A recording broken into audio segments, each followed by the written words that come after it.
Huzzah! Hello, sailors. How are you doing? Welcome to a very special live launch event. This is for Death Ship from Breaking Rules Europe. In just 1 second, I will show you. And here is the cover. So tonight I'm going to be joined by four of my fellow crew, two of which are from the publishing house as well as having stories in it. We will be doing the usual. We'll have a live reading, each do an excerpt for our stories, and then we will have a live Q&A with the audience. So if you have any questions for us, get them down in the comments and I will ask them as we go along, and then we'll do a proper Q&A roundabout at the end. Okay, right. So my first guest, David's being an idiot in the. I can see him arsing about in the thing. Knock it off. My first guest this evening comes all the way from Sweden.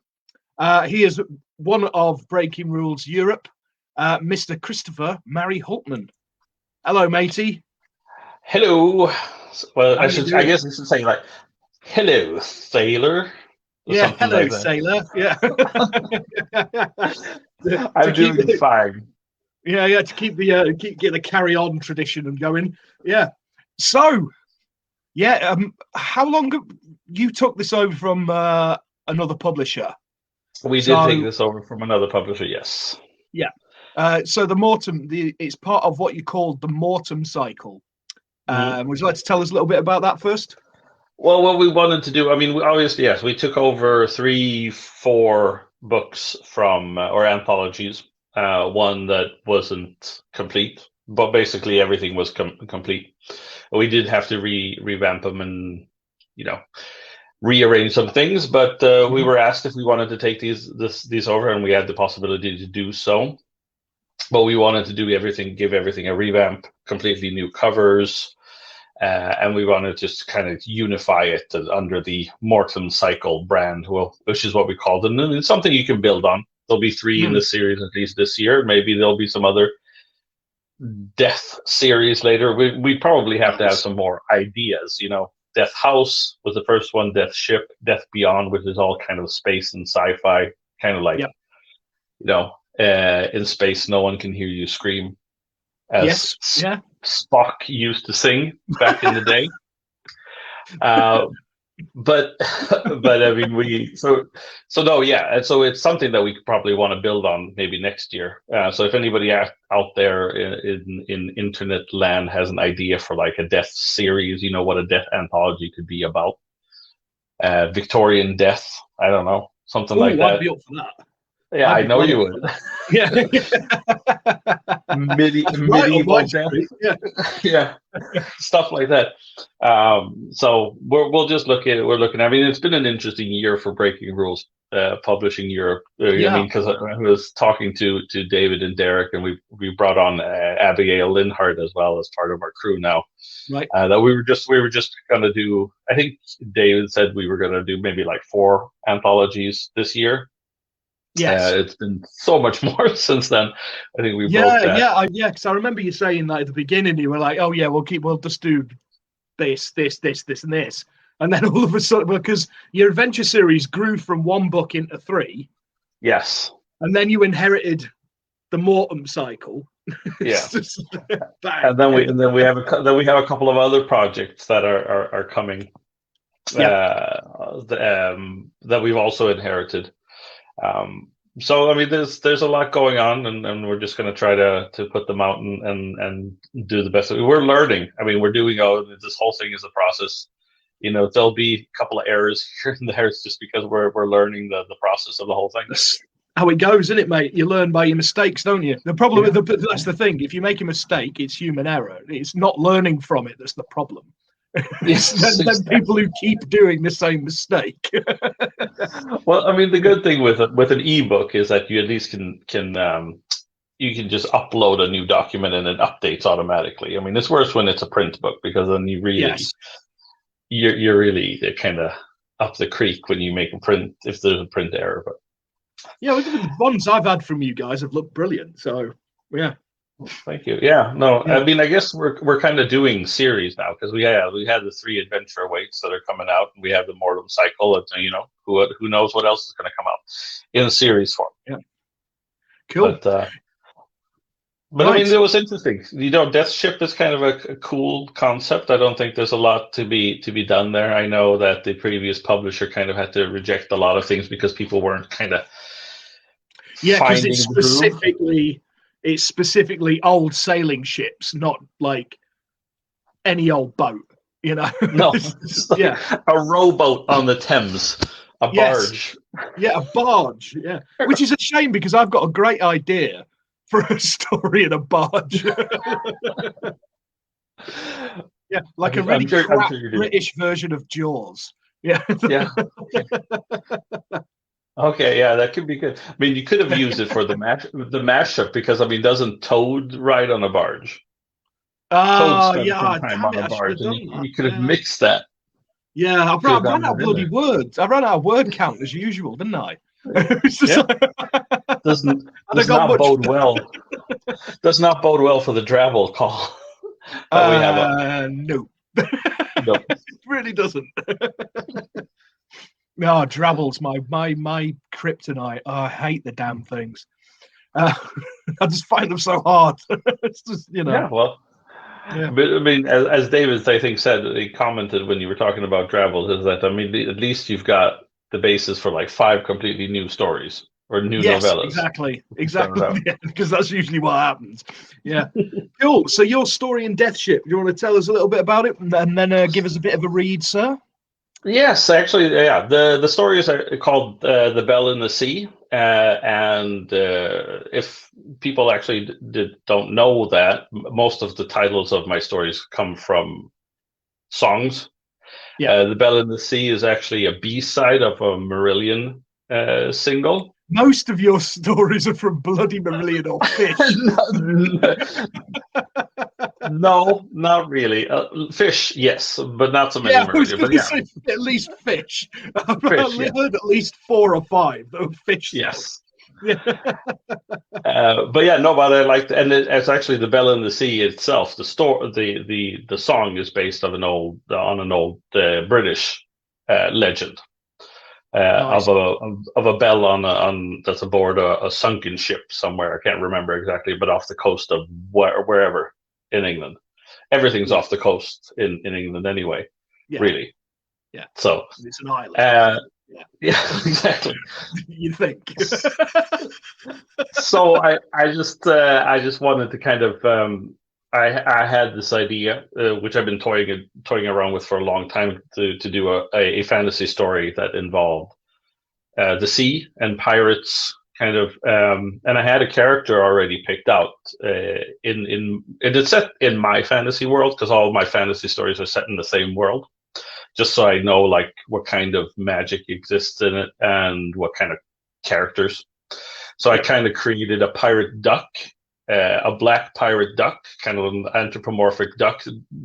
Picture him as in my world. There are ducks. They're kind of like hobbits, but they're ducks. So and nice. you kind of imagine you can kind of imagine him as a very more evil version of Donald Duck, and just with black feathers.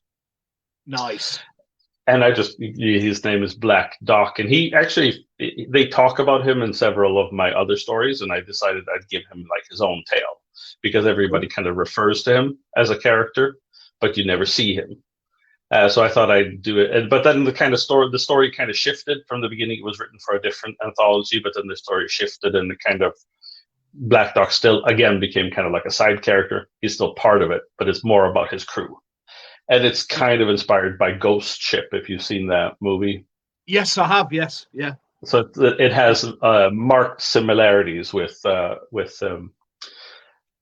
Ghost Ship, and an episode of The Simpsons where Homer and Marge are also on a boat, and they pick up a stranded sailor.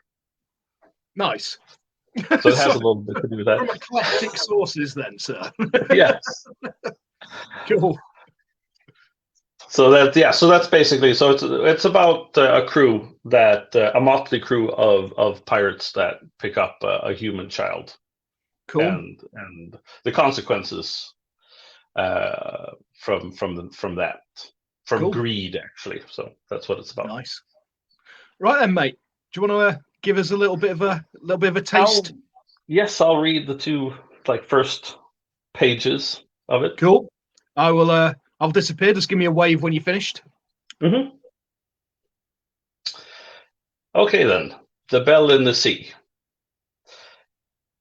It looks like a human child, the simian Bulow said, and scratched the black fur on his chin.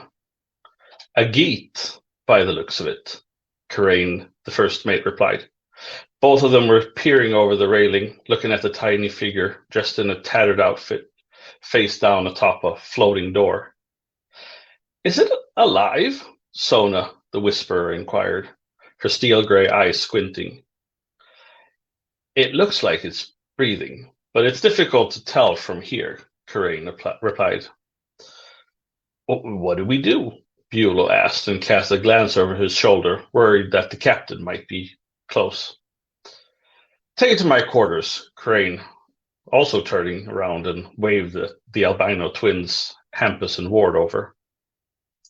They were 2 weeks out of Atrista, slovenly sailing on Grand Theo, the southern sea, when they came across the lifeless geet barely alive on the makeshift raft. Karain watched the crew move the child from his perch on the quarterdeck, the sun mercilessly beating down on his tanned skin, while his gray hair, intricately tied in a braid, moved in the slight breeze. He had removed the heavy jacket of his uniform to allow the wind to caress his thin frame through his white linen shirt. Raised on the water, like all gray, he felt one with the element, knew its every movement, and sensed changes in its mood as an old companion. But of late he yearned for solid ground. He leaned back and tried to listen to the water like one listens to an old friend. Something carried on the wind, the sound of some distant ringing, dull, at the same time cutting through the wind sharply. Nice one, sir. Thank you. Excellent. While you were doing that, we've had a couple of answers to your thing about if anybody out there's got any questions for death, any ideas for death. You know, you were letting yourself in for this here. Yeah, probably. So Gemma says death on a train. Where have I heard that one before, Gemma? Needs to happen, man. Needs to happen. Death on the Nile maybe would be one too. Yeah. I like this one. Patrick Winters says death metal. Stories about musicians and the supernatural. Oh, I actually, like it, man. That could be interesting. I like it. Yeah.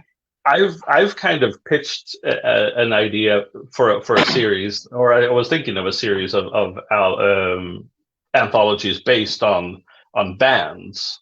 You know, they're like catalogs, so you'd like have maybe one of, but maybe a little bit more not obscure, but maybe ones that wouldn't be so common. Like I think Deacon Blue has like some great titles.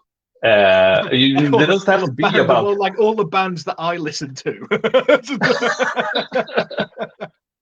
No, but they have great titles, and I think you could do a lot with just the title. You know, When the World Knows Your Name, for instance, that's a great title of something, and you could create a great story out of that. Yeah. David Green, who will be on in a bit, he's lurking in the background here, pulling silly faces and generally acting like a pillock. Death on the Internet, a real life story. Yep. We've had this. Mark Rankin asks, stupid question, will this be available in Luddite paper-based formats? Yes, it will. Yes, it will. Tomorrow. It will. Hopefully, if we can get the printers, if Amazon pull their finger out, Well, actually, this isn't the Amazon. I'm just waiting for the final, thumbs up from the printer. Who we use Ingram Spark, but I mean, by all accounts, it should. By all accounts, it should be. It's just that they're a little bit slower in their process. And Ella Ann says, "Death by mess." When the clutter strikes back. That's how she's going to die, and she knows it. Yeah. to be a book fair, about that's probably how I'm going to go as well. Yeah. a book about hoarders. Yeah. That would be. Yeah. There you go. I live in a hoarder's paradise, man. Yeah. Cool.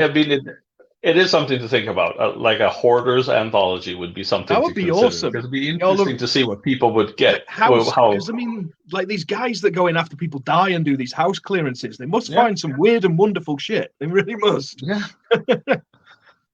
Yeah, I can't imagine. Yeah. Right, mate. Thanks for that. And I believe you've got a party going on in the next room, haven't you? So thanks for taking a bit of time out and saying hello. Yeah. We'll speak to you soon then, mate. Cheers for coming on. Bye. Bye. Righto. Next up, all the way from Quebec City, Quebec, I think I've got it right this time, in Canada, it's my friend, Mr. E.L. Giles. Eric, how are you doing, man? Hello. I'm fine, and you? Yeah, excellent. I got it right this time, right. man, Yeah, you got it right this time. Yeah, because Eric did did an episode of After Hours with me the other day, and that will actually be online tomorrow. So keep your eyes open for that. It was a good chat. Yeah, it was fun. Yes, it was fun. Good laugh. Yeah. One of those chats that went everywhere. Yeah, it's just like yeah. Cool. Yeah, so you were one of the people who were involved in this in its very first incarnation, when it was a sort of an invite only. Like 3 years ago. Yeah, so you wrote this story then, like 3 years ago, sort of thing. Yes, and I totally forgot about it until it moved from another publisher, and I was like, yeah, right. I wrote a story for this one, and it's been accepted. Oh, yeah. Hey, I never heard of it before, but cool. Yeah. I can't remember, and I remember when Chris sent me the contract. I was like, "Fuck, what's the title of that story again?" And I just wrote, I wrote that shit with question mark. I can't remember. How long is it? Oh, you have to put the title and the word count in. 1,000 to 6,000 words. Yeah, ish. With some wriggle room. Yeah, I usually just look at what the max word count was and add 1,000 words. Yeah. Between. Yeah, sort of there. Cool. Damn, yes. I was involved from the very beginning, and So, would you like to tell us a little bit about it? For yeah, if you can remember. Yeah, I read it like yesterday, and I was like, oh yeah, now I remember. Basically, for what I remember, I already had the ending in my head. I knew how I wanted it to end, and this particular ending was supposed to be to happen in Mount Terror, my other novelette. It didn't happen that way for Mount Terror, but I wanted this kind of ending, so I wrote a story for this particular call, and I wanted something like the Sixth Sense kind of ending, something like. Oh right, yeah. What the fuck? You wrote it on and you're like, oh damn, man, really? Nice. This kind of ending. So I built all the story around this particular ending, and nice. I don't know if it's nice, but this is what it is. This is the story, guys. Excellent. Right, so I'm gonna do a little bit of a reading for you. I wouldn't ruin it with my French Canadian accent. Sorry, guys. It would sound awful. Sorry. I'm sure it wouldn't, but I'm happy to read it for you. It's cool. I won't go that route. Hey. All right, I will knock you off and then I'll bring you back on in a minute, mate. Cool. Righto. So this is Colossal by Mr. E.L. Giles. Colossal? Colossus by Mr. E.L. Giles. See, you probably would have done a better job, mate. Right. Storm! Storm! The voice shouted relentlessly, hovering like a curse I could neither escape nor fight. The voice sounded far away, distorted and unearthly, disturbing my already fitful sleep.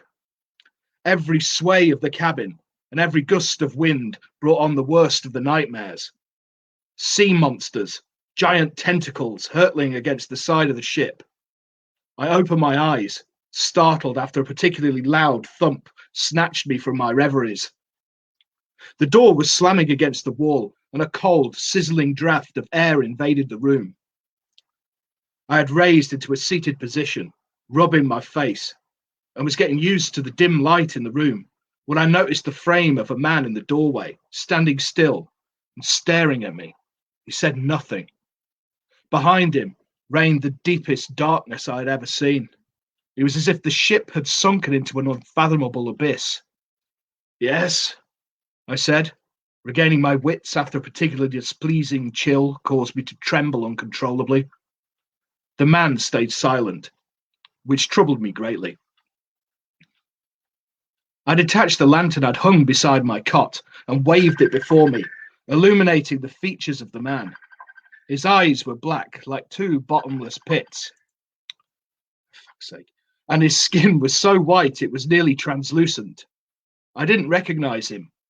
With a face like that, I would have remembered him. A sudden commotion on the deck drew my attention, and for a moment I watched over the man's shoulder at the crew running to and fro, panicked.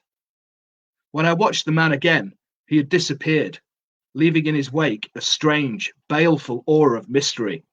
Storm! A storm is coming! The voice entered the cabin with ghastly echoes, clear and loud, distressing, dreadful.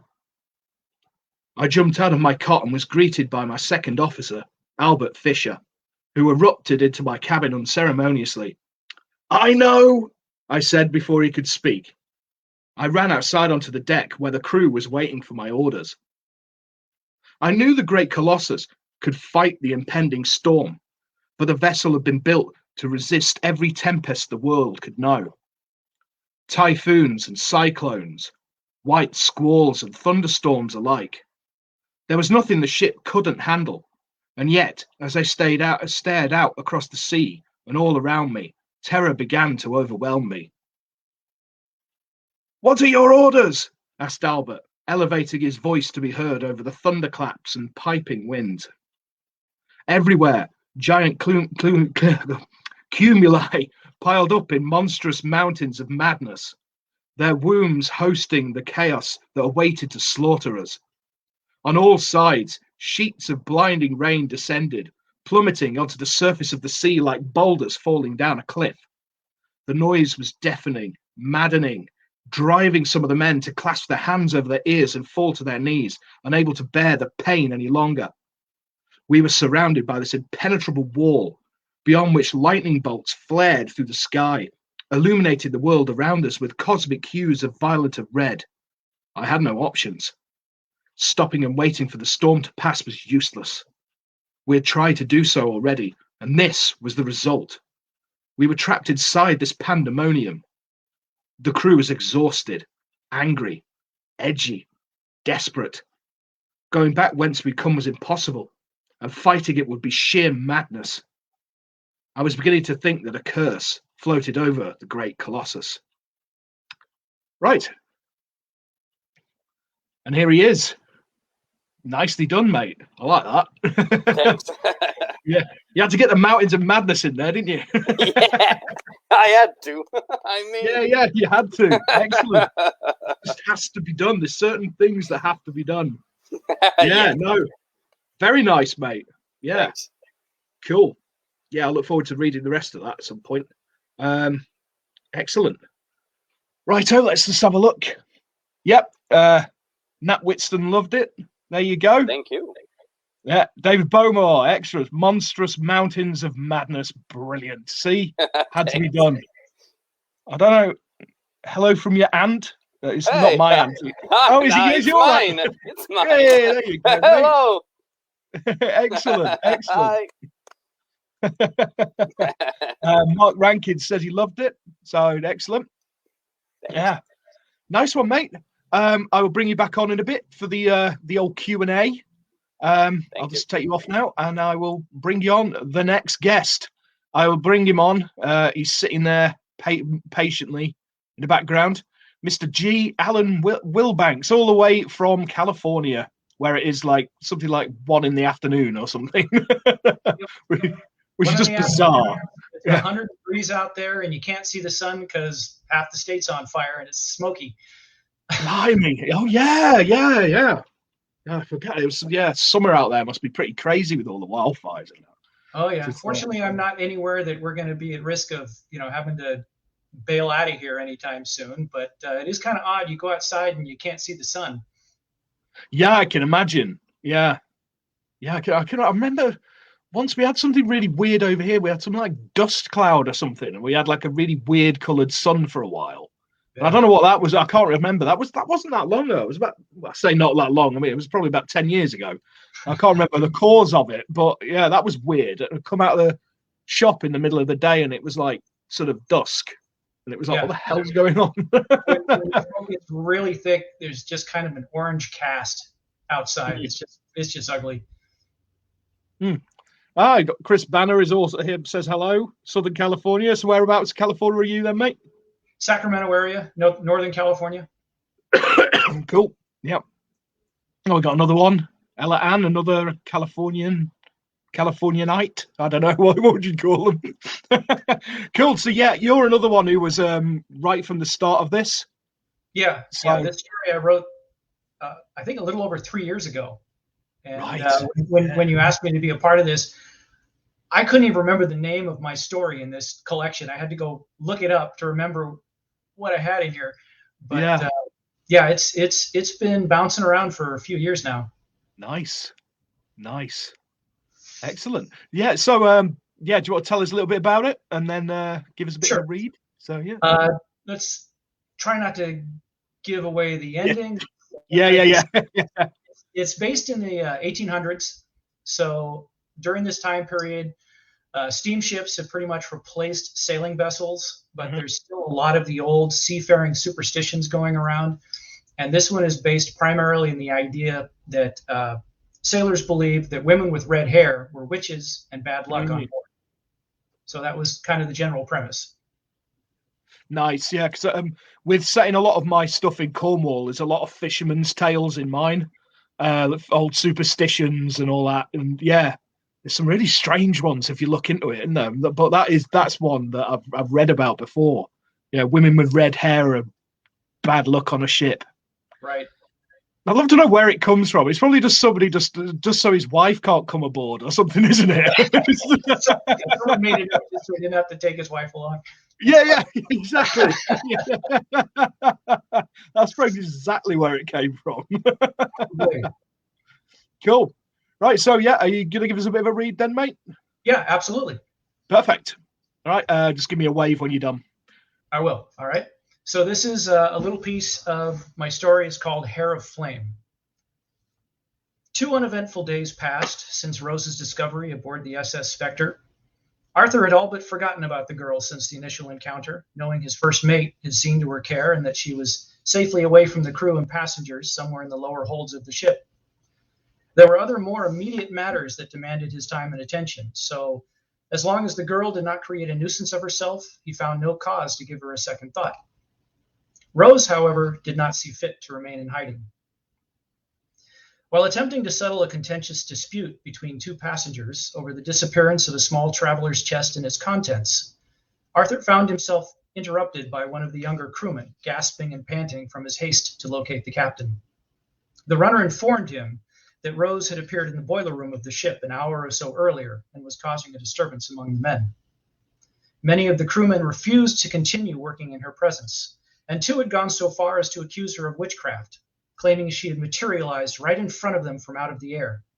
They threatened to take matters into their own hands and toss her into the cold waters of the Atlantic if the captain did not deal with her directly. Arthur excused himself from the argument with the promise that he would return to deal with the passengers' concerns at a later time, then followed the messenger back to the boiler room. His mood had already blackened and fouled that morning by the theft, only the most recent in a series, and it was not at all improved by the sight of the red-haired girl standing beside the massive boiler with her arms spread wide at her sides. Despite her promise to remain unseen, here she was, boldly flaunting her wild red hair in front of his crew. She had no shame and clearly no understanding of the potential repercussions of her actions.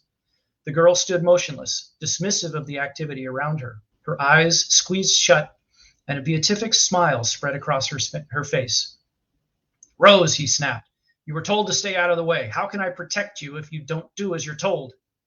The child's eyes opened. Her smile did not waver. "I have been so cold, I can find no relief under blankets or clothing. The chill continues to burrow and gnaw in me, despite all I do to relieve it. This place is gloriously warm. How could I stay away when it is the only comfort I have found in, desperate ages? It touches me to my heart and lets me forget for a moment the ice that lives inside me." Arthur knelt beside her, grasping her arms in his hands and shaking her to get her attention and show the seriousness of his words. "There are those on this ship that would do you harm if they knew of your presence. You must stay as hidden as possible until I have you to New York. Can you not understand that?" "I understand," she said, the smile finally faltering. "I know there are those that wish me ill because they believe me an omen of cursed luck. My intent was not to stir their ire. I wish only to be left alone and to reunite with my family. I'm trying to do that for you, but you must do as you're told for me to accomplish this task.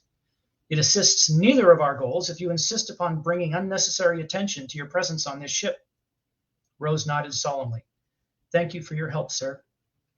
Arthur released his grip on her arms and patted her shoulders more gently. "I do not mean to frighten you, girl." "There is cause to be frightened," Rose muttered ominously, "for I remember now how I came to be separated from my parents. I was pulled away.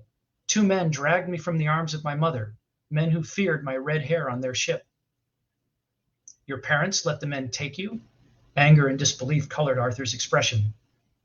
Rose shook her head in a fierce negative. She wiped at the growing wetness in her eyes and stared at her feet as she recalled the event. "My mother fought, but the men threatened to harm her and my father as well if they did not allow me to be taken from them." "What did the men do to you, Rose?" I was moved. They took me somewhere. It was cold there, too. I don't remember where. My parents left without me." "They boarded the ship and just left you?" Arthur asked, shocked at the idea they would leave their child behind to the mercies of 2 unknown men. Rose nodded, her brows drawing together in confusion. "I do not think they had a choice. I cannot recall why they left me, but I remember looking up to see my father and mother where they stood on the deck of the ship as it left. I still don't remember the name of the boat. I saw the word painted along the side of the ship as it left me, tall white letters. My mother watched, and I saw her, until we were lost to each other in the distance. I know they were sad, but they could not come back to get me." "Why? Why couldn't they come back for you?" "It was too late," Rose said sadly. To find out where it goes from there, get yourself a death ship. Get yourself a copy, mate. Yeah. Excellent. Nice one, man. Nice reading there. You got another. There's a lot of people in California watching today. Yeah. There we go. You got another one. Yeah. Wilton. Yeah. Yeah. There's a whole conversation going on between people in California. Art Olson also says, in response to you talking about fishing superstitions, also says bananas are bad luck on any ship. I don't know. I might just overboard. Yeah. Well, the slippery banana skins, maybe. Last thing you want to step on in the crow's nest, isn't it? Yeah. Excellent. Just to be different, we got Nat who says she's in Birmingham in the UK. Hey. I lived in Birmingham for a year. I lived in the Midland. I lived in the Black Country for 5 years overall. But I was in Dudley for 3 years, then Wolverhampton, then Birmingham. So yeah, there you go. Yeah, yeah, agreed. Screw nanas. What is with the banana hate, man? I quite like a banana every now and then, I must admit. Cheers for that, mate. I'll bring you back on in a moment. Sounds good. Okay, right now for our final guest. It's him again, all from Galloway, Mr. David Green. Hello, mate. I'm just laughing at all the innuendos that were a sudden flurry of innuendo in the comments, and by you as well, who doesn't mind a banana every now and then. Oh yeah, can't beat a good banana, mate. Well, you can beat a banana. Oh, that's the way it's done. Oh dear. It started. This is what happens when you leave me until last. I've been drinking for the last yeah drinking and pulling silly face. What were you wearing? Were you weird a pair of sunglasses or something? I was wearing sunglasses, yeah. Why not? It's the summer. Yeah, exactly. The fact that it's like 20 to 10. Yeah, yes, it is. No, we're one of them cool guys, you know. No, I've never been a cool guy, and I've never been cool. That's probably the first time I've ever wore sunglasses inside a building, to be honest with you. Right. Yeah, I think I'm way too self-conscious for that. I don't know how people kind of just do it and just don't. I care way too much about what people think about me. I don't know how people can do it in like clubs. I've seen people doing it in clubs, and it's just like it's dark already. Sure, if I did it, I know what I'm like. If I did it, I'd fall flat on my face. No, yeah. I've done it on stage, but that's when you got like a load of bloody lights in your face. So, of course. You know, yeah. Which are randomly speaking, I noticed up here somewhere. Hang on. Rob Graham to strike the bell, Tim. He was the mandolin player in my old pirate band. Then the old pirate band that I was in. Yeah. Nice one, Rob. Good to see you, mate. Yeah. You should have put one of those, but you should have spliced one of the videos from your pirate band into this at some point. It would have been fitting. It would have been quite amusing. Yeah. Get a couple of bars of backside rules the Navy in there. Yeah. Cool. So yeah, like I say, you're part of Breaking Rules Europe. So Chris has already basically told us a lot about that. So tell us a little bit about your story then, mate. Well, as seems to be like one of the themes of what everyone's been saying, I actually don't remember writing this story whatsoever, right? But it wasn't that it was 3 years ago or anything. Like I wrote this when it went to the publisher before us, and I don't remember writing it. And I looked at it earlier today, and I was like, I did write this because it's like as all of my horror stories are. It's like all about paranoia and stuff. So it's like it's definitely written by me, but. I don't remember writing it or anything about it whatsoever. So I read it and I was like, "Oh well, it's okay, I guess." Right? So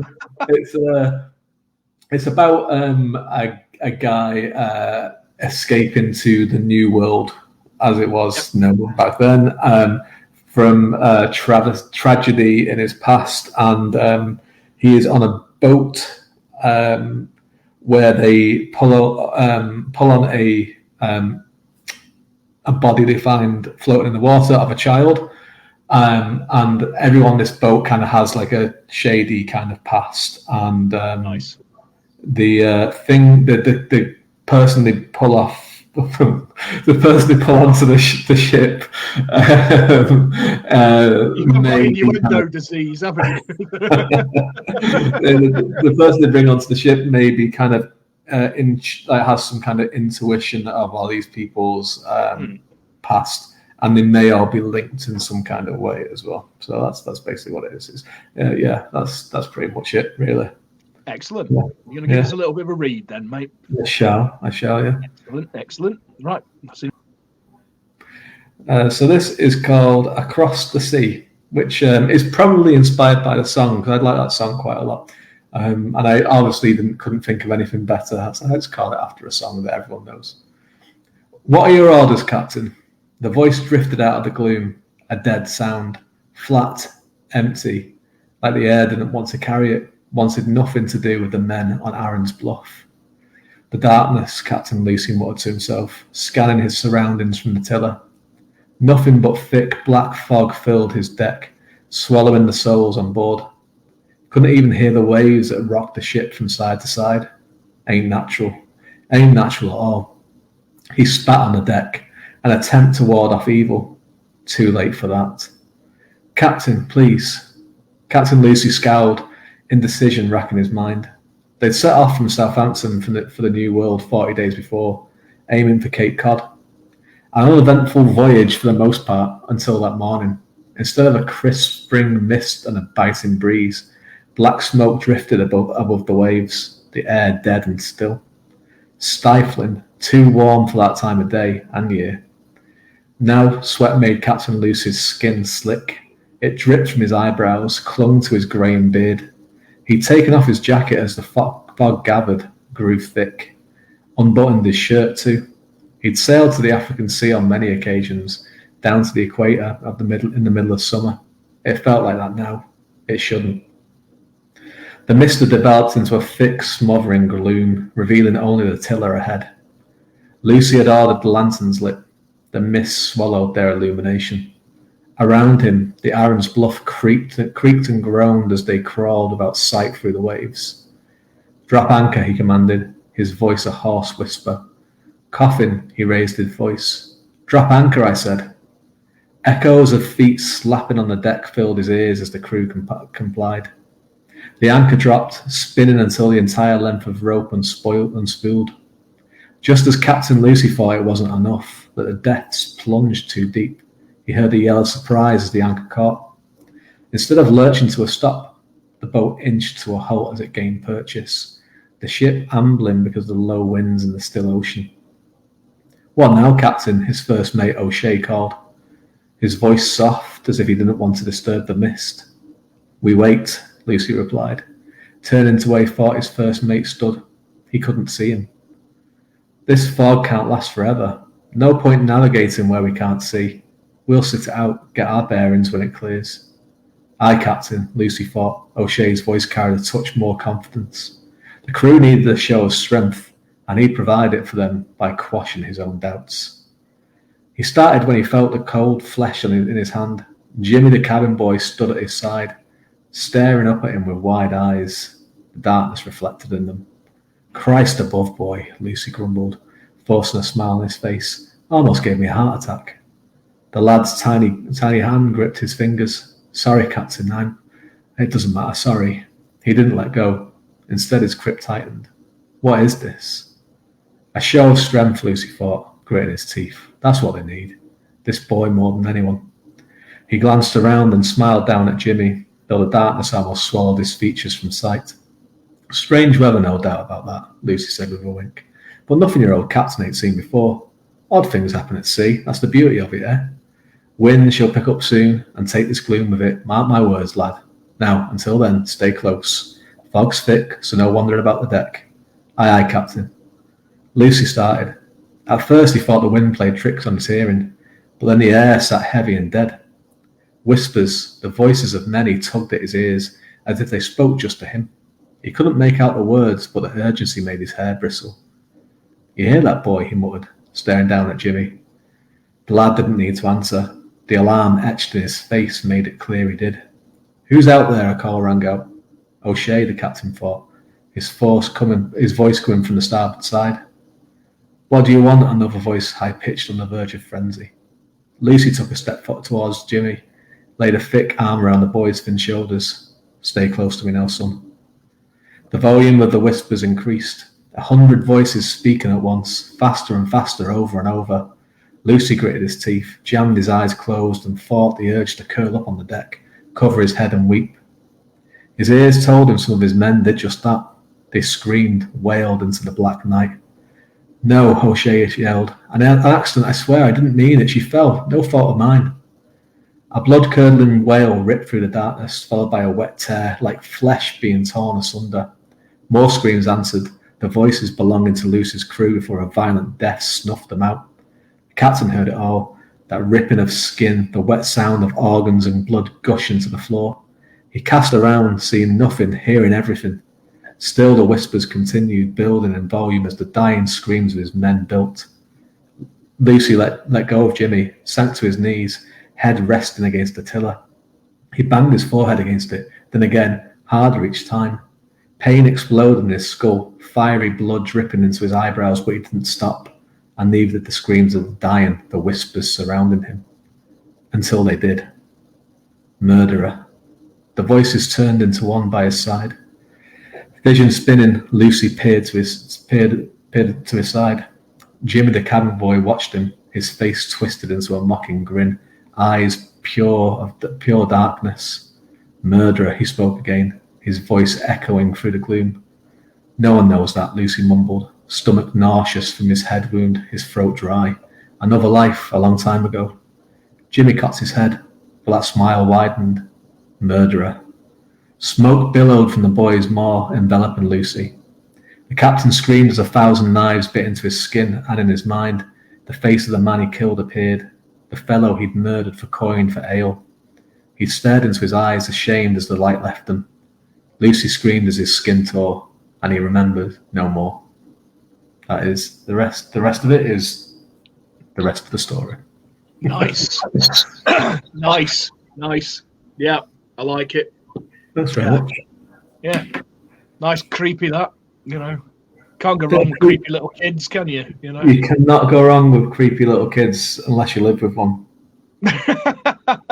Well, I've told you before, we got I live in a block of flats, and in the courtyard we've got a daycare, a creche, and oh man, some days, some of the noises they make because it echoes and filters up here, and I'm just sitting there and I just hear these weird whooping sounds and all this kind of stuff. It's like, what the hell is going on? Yeah. So I told you once when they were down there singing the music from Thomas the Tank Engine, and it was like being on a bad acid trip. It was horrible. Well, you think of how I feel. Like, my son is obsessed with Thomas, but every so often, because of the age he is, he just screams just a noise. So he'll just be doing something quietly, and you'd be like, what?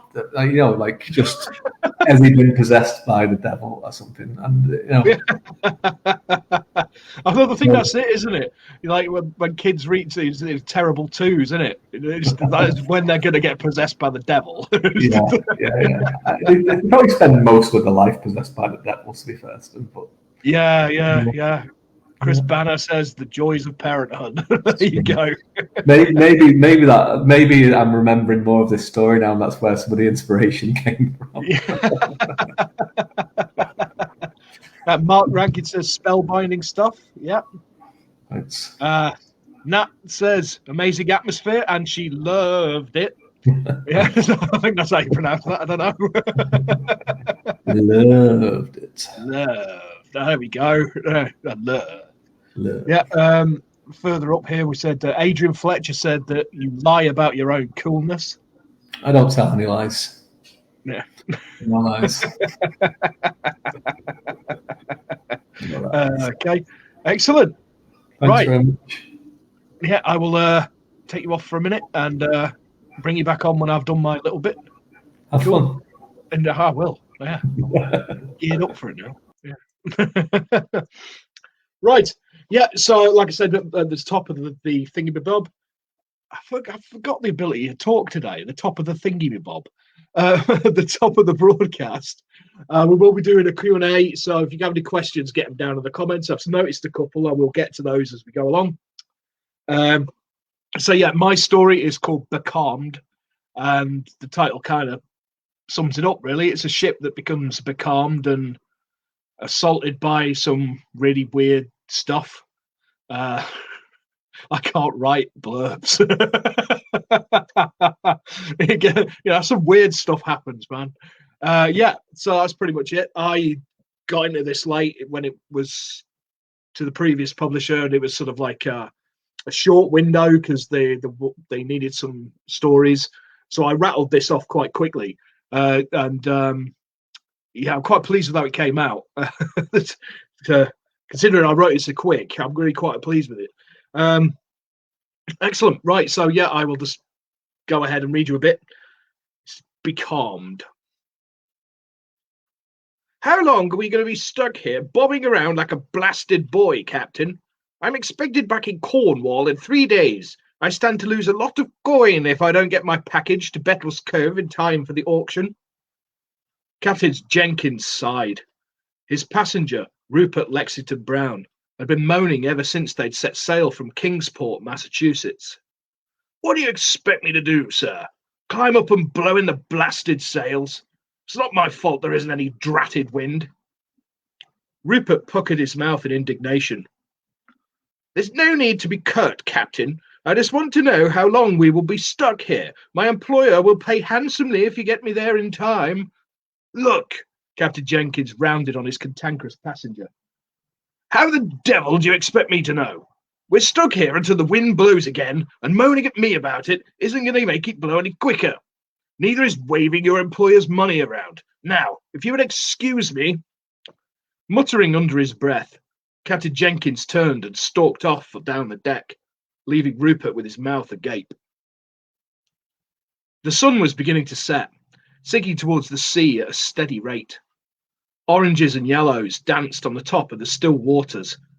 Affecting an air of nonchalance, Jenkins passed the confused deckhands and took the hatch to below decks. The crew were beyond confused. Most of them had served on the Cornish Queen for years and never had become becalmed before. Many thought it was an impossibility. The slightest gust should have been enough to keep the merchant ship's momentum going, so when it just stopped moving, the more superstitious amongst them whispered of curses. The captain had to appear that nothing was wrong to avoid hysteria breaking out on deck, though he was just as perplexed as his men. Making his way to the crew room, Jenkins scratched his mighty ginger beard in thought. Something was very odd about the entire situation. It had been plain sailing since they had weighed anchor, and they had been blessed with fine weather and calm seas, so there was no logical reason why they would appear to be so far off course. In the cramped room, away from the ears of the crew, his first and second mates stood puzzling over the map. The first mate, Wilkinson, puffed out his weather-beaten cheeks. We should have seen other ships. There ain't no explanation other than we've drifted off the lane somehow. Impossible, his subordinate Matthews snorted. We've made this run hundreds of times and we didn't deviate in the slightest. Then how the ruddy hell do you explain it? We should be able to see land to the north by now. Matthews thought for a second. No answer was forthcoming. Captain Jenkins cleared his throat. Gentlemen, any bloody clue where we are yet? I'm not sure we're off course, Captain, Matthews blustered. We might have made as good time as we thought. Cobblers, Wilkinson barked. I know this route like the back of my hand, and I'm telling you we're off course. I don't see it. I think we're where we should be, but stopped, that's all. Captain Jenkins raised a hand for quiet. I've always admired your optimism, Matthews, but we are definitely off course.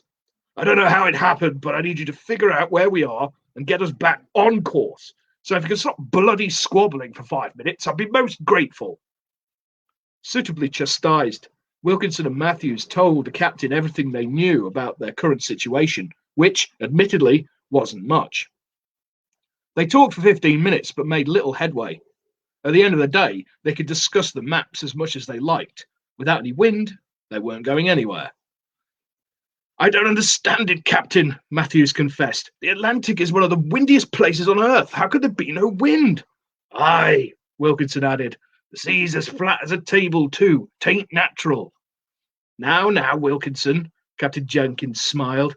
You're starting to sound like some of the old-timers up on deck. It's just a freak occurrence, that's all. I hope you're right, sir, Wilkinson grumbled as he tapped his compass with his forefinger. I really do. Matthews rolled his eyes. Wilkinson was a fine sailor, but he was of the old school. Curses, omens, and all that guff. Matthews followed the advances of science in Victorian society and scoffed at talk of the supernatural. In any case, Jenkins began, don't mention this to the crew. They are jittery enough as it is.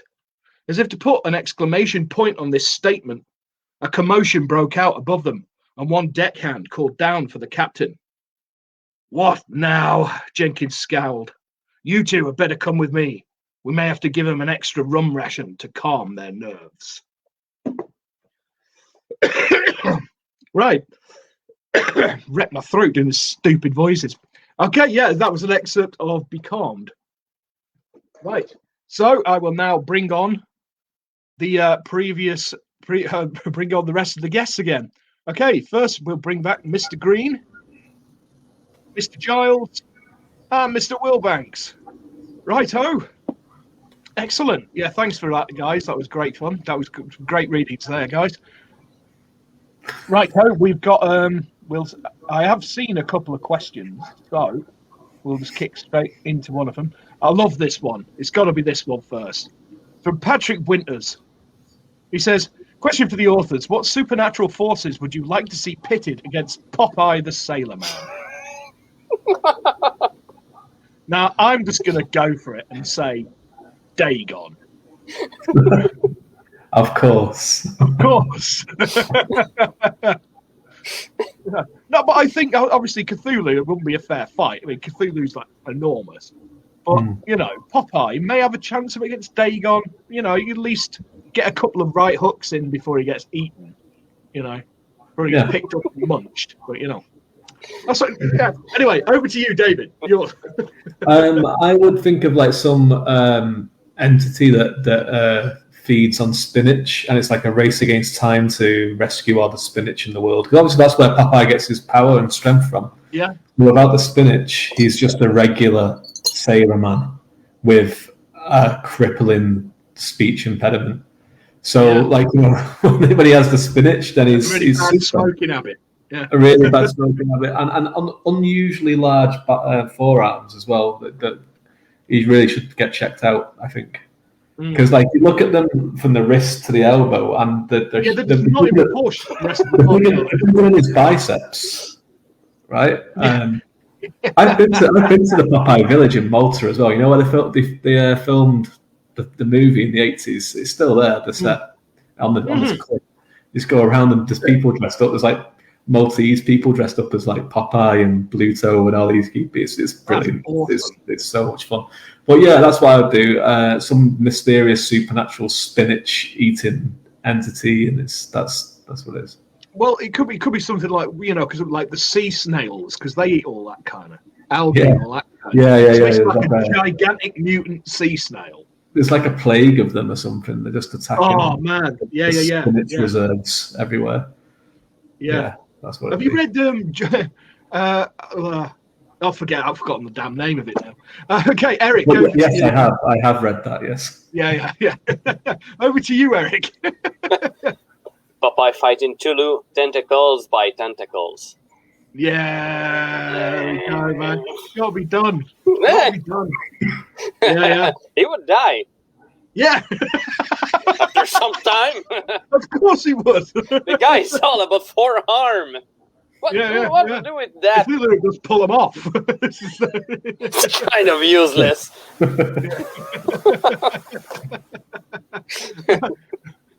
Gary? I'd like to see Popeye dealing with demonic possession. Now, hear me out. Here's where my head is going. Yes. Shelley Duvall played Olive Oyl in the Popeye movie. She was also Shining. So I have this picture in my head of Popeye dragging an axe, chasing her around. So I'd like to see Popeye demonically possessed. I want to see that movie play out. That'd be good. You know what's the weird thing as well about I'm playing this. The Shining was the Shining was the next film she filmed after Popeye as well. Yeah. Nice. Oh, that's brilliant. Yeah, I could see that. Here's Popeye. Yeah. Popeye instead of Annabelle. Yeah. Why not? Hello, Clarice. It'd work. Yeah. Right, we've got another question. Here we go. From David Beaumont. He says, question for the authors. What is the worst experience you've ever had while at sea? Now, I've been at sea quite a bit, like various things with Bob. So I've always had fairly cool experiences. even the ones that some people may have thought were bad, I thought were pretty cool. Like falling off a jet ski, I thought was really good fun. I've got to say, the worst experience I've ever had at sea was being stuck on a damn ferry with a hangover in the midday sun. That wasn't fun at all. Yeah, with a major, and I'm talking a major hangover here. Oh man. Yeah. Shooting That all wasn't, over the place. yeah, that wasn't fun. David? I'm like you. I like the sea a lot. I've not really had any really bad experiences. I was in a canoe once when I was in Scouts when I was very young, like capsized, and we're all kind of, and that was kind of like, you know, a little bit frightening for a few seconds, like when you're upside down still in a canoe underwater. But another time I went to you know, Skellig Michael, where they filmed Force Awakens. So they have special kind of boats to get across there, like the really rounded ones, because the strait that they have to take is just, even in good weather, is really, really rocky. And when you get on the boat, they give you full like kind of raincoats and stuff, even in the middle of summer, because you're going to get soaked, right? So I was sat there on the thing, and I'm fine with it. I don't really mind all that much. I just sat there, I had my eyes closed, just kind of just getting used to the thing. And I heard my wife go like, "Can I help you?" to someone. And I opened my eyes, and there was just some woman just sat there, just staring at me. And she was like, "I just need to look at him because he's so calm. Like, otherwise, I'm going to freak out." So that was that. But probably the worst story I ever heard about someone on the sea was I just heard about it from I was doing a class, and the kind of the teacher was like tells us all about the worst jobs you've ever done. So people talk about worst jobs, and then some guy was like, "I can top every single one that you've said," and people were like, "All right, go on then." And he's like, "Well, I once had a job where I had to clean up cruise ships and stuff like that, and other smaller ships." And he said, "One time I had to clean up a ship where someone had died from dysentery." It's like, and everyone's like, "Yes, that is the worst job you could possibly." That doesn't even bear thinking about, man. No thanks. Yeah. No, I'm not thinking about that. That's going to give me nightmares. Scariest thing you've ever said. Death by dysentery. Oh man, could you imagine? But imagine that being out in sea, and they had to come back. They had to come back to port with the mess and everything else still there, and the cleanup crew coming on to tidy it all up. It doesn't bear thinking about, really. But I've never forgotten about it. That was like a long time ago when I heard that, and I wake up in the middle of the night sometimes just thinking about it. Cold sweats. Eric? I hate water. We discussed this in that after hours. I love sea adventure stories, but I freaking hate water. You won't see me on water. End of story. I don't have a worse experience. I don't go on sea. Yeah. I stay away from it. I hate it. Yeah. Sorry, David. Yeah, it was a fair enough. It's a fair enough comment. You got no bad experiences because you stayed away from it. There you go. As far Prevention as possible. better than cure and all that. You know? As high as possible in the mountains. There's no sea there. Nice. Okay, Gary. Well, I love the water. I take this trip frequently every year out at Bodega Bay. We charter this little fishing boat. We go out, we fish for rock cod on the way out. On the way back, nice. we get crabs out. We reel in Dungeness crab. It's a really good time. Nice. But one year we went out there and the water was so choppy that within the first hour that I'm on this charter boat, I'm already seasick. And I spent the next 5 hours violently ill, throwing up over the side of the boat. And my buddies are all fishing next to me going, "Hey, man, you're missing out." You know, Yeah. praying the whole time that I would live long enough to get back to shore. Well, that So time I'd I say- was really hungover man. and I was ill on the boat. I had the same thing with all my mates. The bar, because obviously when you get out into international waters, the bar opens. They're all like, "Hey, beer!" And I'm just like, "Oh, damn it!" Yeah. Yeah. I mean, when we got back to shore, I got my allotment of fish and crabs, so I got to take that home. But That's it was all right. a miserable trip. Yeah, that's all right. Yeah. Cool. Have we got any more questions here? Let's just having a look. Well, people talking randomly about things again. The problem is with this, when you look at it on StreamYard, it's in no actual order, so you just get random comments without any context. It's just like, what are you talking about now? Oh no, okay. Deborah says all wonderful stories. Say none were written especially for the anthology. Yeah, they all were, just at different times. Yeah. Different times and different context. Scary. Yeah. So- The two at the bottom, Gary and Eric, came in right at the beginning. Yeah. And we came in the second phase when it had gone to a different publisher, and they asked put it out on open call. Yeah. The funny thing is, though, none of the stories that are in the anthology were written for the publisher that's publishing the anthology. Yeah. That's the way it is.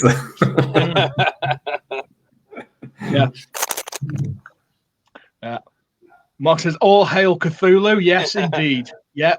I'm sorry, anybody puts anything like that, it has to be, shown, because yes. Just Mikey also says he's amazed to be included in an anthology with those guys. So much talent, so many great stories. It's truly humble. Thank you, mate. Yeah. And your story, his story is brilliant as well, actually. Well, I look forward to reading it. Yeah. So obviously I'm waiting for the paperback because I'm a Luddite and I don't really read. The only reason I have a Kindle is for when I do these kind of reading things, so I can not just sit, because the first time I tried to do a live reading with the book, because when I do the live readings, I turn all the lights off, so I've got all the a bit of atmosphere and all the rest of it, and I couldn't see a damn thing. So I was trying to read by one of these fairy lights up here like that, and it disaster. So I ended up having to buy something with a light, Yeah. Cool. Right, excellent. Okay, Mark asked a good question there, actually. Mark asked a question: does Godzilla qualify as a sea monster? I would say so. Yeah. He's amphibious, I imagine. It's coming right Comes out of the water, so yeah. He does come out of the water, doesn't he? And it's like, it's radiation at sea, isn't it? Yeah. But is he a dinosaur? He's a dinosaur, isn't he? I think originally it was just a monster. It was just, the typical kaiju kind of giant creature. Yeah. But more recently, it's a giant iguana. It's a mutated lizard. Yeah, a mutated iguana. Yeah. Okay. I think the original one was just some kind of something from the dawn of time that woke up. Your typical kaiju setup. Walks over Japan, wrecks a Vok. Yeah. Yeah. Somebody woke it up and he's just gone on a rampage. Yeah. He was like, I'm sure I wasn't underwater when I fell asleep. Yeah. How long have I been asleep, man? What's going on? Has it been raining? When you take, sometimes when you take a nap during the day and it's really nice, and then you wake up and there's water everywhere, and you're kind of like, what? Yeah. That was Godzilla. It's like, that happens in the winter, because especially when I've been up in Scotland and things like that. How quickly the weather changes. And I've gone to sleep and it's been sort of sunny, maybe a little bit overcast. And I've woken up and there's been 3 inches of snow. That was Godzilla. He was just I literally just closed my eyes for a few seconds, right? And look what happened. I'm at the bottom of the ocean. Mm. Yeah. That's a good point. A plesiosaur would be a great sea monster. That's a very, very good point. Yeah. Yeah. Oh, there we go. Yeah, would take a long time to slide down that long neck if he. It's not a way you'd want to go, is it, man? It's kind of like a U-bend, isn't it? It's just roller coaster. Nature's U-bend.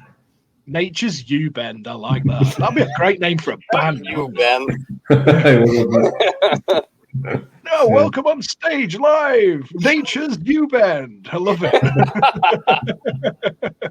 Next anthology. Yeah, there you go. Nature's U-bend, the next anthology. Tales from the depths. Nature's U-bend. I mean, I like it. I like it. Next anthology. Yeah, I like it, man. I like it. Yeah. Cool. Right. So this book we've been talking about this evening, it is called Death Ship, and it is from Breaking Rules Europe. Sorry, excuse me. Like I say, I'm glad somebody, it was Nat in the comments, so she understands my pain from doing the silly voices. On her video, she does a thing with an evil rabbit that I've seen on her YouTube things. So yeah, she understands. It really does hurt sometimes if you get doing it wrong. Yeah, so this is how you get hold of a copy. The link is right at the top of the comments as well. I put it up there earlier. So just click on that, but that's how you get a copy. Is getbook.app/death_ship. It is available. Well, it'll be available in I guess in a few hours. The ebook is there. You can pre-order it and then it'll come live. The paperback may take a little bit longer because Amazon hate Ingram Spark, basically. Yes, I've noticed that. I've noticed that with any publisher that uses Ingram Spark, it takes longer for the paperback to go up. Usually about like 3 or 4 days to a week. It does, yeah. But then the other side of it is that when it's on Ingram Spark, you can get it from like Walmart, Barnes and Noble, Waterstones. All them other places. Yeah. So it's worth doing. It's just trying to get Amazon and Ingram Spark to line up is just a headache, isn't it? Yeah. They don't play nice together. No, they don't. They they don't play well together. No, naughty. They should both be in the naughty corner. Yeah. Cool. Right ho. Yeah, again, if you want to check out Breaking Rules Publishing Europe and check out all our other books and things like that and submissions and all this other funky stuff, that's how you find them. That's breakingrulespublishingeuro.com. Excellent. Well, thank you all for joining me tonight. David, Eric, Gary, thanks, guys. That was a good laugh. Thanks for bringing me up. Thanks. Yeah, and thanks for all you people at home for tuning in. And, stay tuned. If you're on my YouTube channel, hit subscribe and like, and keep an eye out in the next day or so for my after hours with Mr. Giles. Okay. Goodbye. Bye. Bye. Oh, God, what am I doing? Being an idiot. I'm being an idiot.